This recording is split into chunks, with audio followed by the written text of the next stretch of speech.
Olá! Hoje a gente vai mergulhar na ciência por trás dos efeitos da pornografia de internet no cérebro. Usando como base o livro Your Brain on Porn, do Gary Wilson, vamos explorar como a tecnologia de hoje interage com a nossa biologia, que é bem mais antiga. O objetivo aqui, veja bem, não é fazer nenhum julgamento moral. É, na verdade, entender o funcionamento do cérebro. Vamos lá. Para começar, é fundamental entender a mudança, assim, radical que aconteceu. A pornografia do passado, fosse em revistas ou em fitas, era uma coisa muito limitada. O acesso podia ser constrangedor, caro, e a novidade, bom, ela acabava rápido.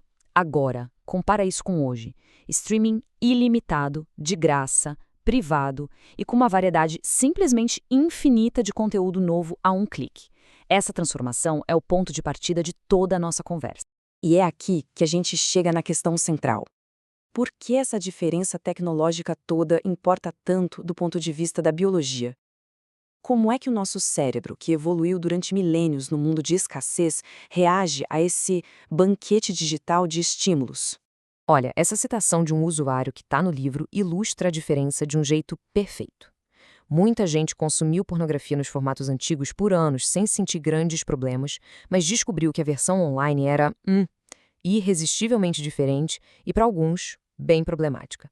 Isso não é um fenômeno isolado, não. Pelo contrário, comunidades online gigantescas com centenas de milhares de pessoas estão se formando.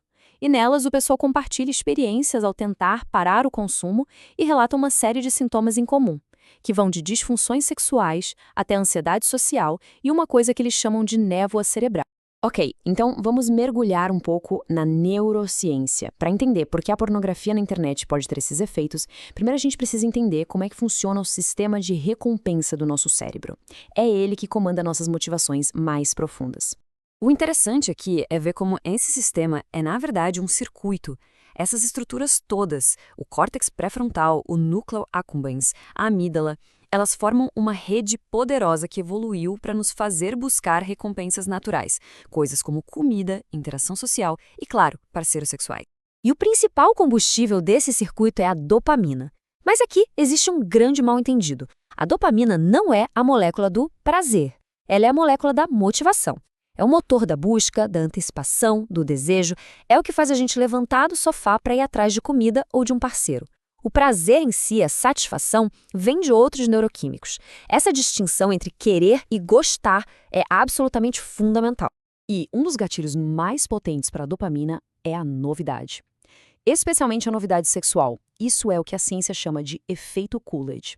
É um princípio biológico visto em muitas espécies que mostra que o interesse sexual por um parceiro que já é familiar diminui com o tempo, mas é reativado na hora com um parceiro novo. É um mecanismo da evolução para favorecer a diversidade. E esse gráfico aqui, nossa, ele ilustra o efeito Coolidge em humanos de forma brilhante. Nesse estudo, a excitação, tanto a que a pessoa dizia sentir, quanto a física, caiu muito depois de ver o mesmo filme erótico várias vezes. Mas, olha só o que acontece quando um filme novo aparece. A excitação volta lá pro pico. A pornografia na internet explora esse mecanismo ao extremo, oferecendo novidades sem fim. Agora vamos para um conceito central. A combinação da tecnologia moderna com esse nosso instinto super antigo cria o que a ciência chama de estímulo supernormal. É exatamente aqui que o mundo digital pode se tornar mais atraente que a própria realidade. Então, o que seria um estímulo supernormal? Basicamente, é uma versão hackeada de um estímulo da natureza. É algo artificial, exagerado, que o nosso cérebro antigo interpreta como super valioso, sabe? Isso provoca uma resposta muito, mas muito mais intensa do que o estímulo original para qual ele foi programado. As analogias clássicas da biologia ajudam muito a entender isso. Pensa num pássaro que abandona os próprios ovos para tentar chocar um ovo falso, gigante, de cores super vibrantes.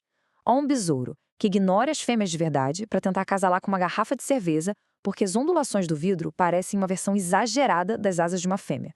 O instinto é literalmente sequestrado. E é exatamente assim que a pornografia na internet atua como um estímulo supernormal. Ela oferece uma novidade sexual infinita que o efeito Coolidge nunca poderia prever. Apresenta corpos e situações extremas que não se encontram na vida real. E a entrega disso tudo, instantânea, em alta definição, cria um nível de estímulo que o cérebro simplesmente não evoluiu para conseguir processar. Só que o cérebro é um órgão que se adapta. Então, o que acontece quando ele é exposto sem parar a esse bombardeio de estímulos supernormais? Ele começa a se proteger. E é aí que os problemas podem aparecer. A principal estratégia de defesa do cérebro é a dessensibilização. Se o sinal de dopamina está alto demais por tempo demais, o cérebro, de forma bem simples, abaixa o volume. Ele quer manter o equilíbrio, um estado que a gente chama de homeostase. Essa imagem mostra o que acontece no nível das células. À esquerda, a gente vê uma sinapse saudável, cheia de receptores para captar a dopamina. À direita, depois da superestimulação, o cérebro fisicamente removeu alguns desses receptores. Com menos portas de entrada, o mesmo sinal de dopamina agora produz um efeito bem menor. O resultado prático disso tudo é a tolerância. Essa mudança física no cérebro significa que aquilo que antes era excitante agora fica meio sem graça. Para atingir o mesmo nível de excitação, a pessoa pode precisar de estímulos cada vez mais novos, mais intensos, mais extremos. Vira uma busca constante para tentar recriar aquele pico inicial. E essa busca por estímulos cada vez maiores, junto com a dessensibilização do cérebro às recompensas normais, pode levar ao aparecimento de vários sintomas que os usuários relatam nessas comunidades online. Isso vai desde disfunções sexuais, como dificuldade de ter ou manter uma ereção com um parceiro real, até questões de humor e cognição, como ansiedade, depressão e falta de foco. Esse relato pessoal conecta todos os pontos que a gente viu. Ele mostra a escalada para um material mais extremo, o aumento do tempo de uso e, no final, a consequência no mundo real, a incapacidade de funcionar sexualmente com uma parceira de verdade, que é um dos sintomas mais comuns entre quem busca ajuda. Bom, diante disso tudo, a grande questão é: essas mudanças são permanentes? O livro argumenta que não. O mesmo mecanismo que cria o problema também guarda a chave para a solução. E esse mecanismo é a neuroplasticidade. É a capacidade incrível que o cérebro tem de se adaptar e se transformar com base na experiência. Aquela frase, neurônios que disparam juntos, se conectam, resume bem a ideia. Se a pornografia pode criar certos caminhos neurais pela repetição, a ausência dela pode permitir que esses caminhos enfraqueçam e que outros, novos, se formem. É aqui que entra o conceito de reboot, ou reinicialização, um termo que os próprios usuários criaram. A ideia é que um período de abstinência de pornografia, e para alguns até de masturbação, dá ao cérebro a chance de usar a sua plasticidade para se recuperar, se recalibrar.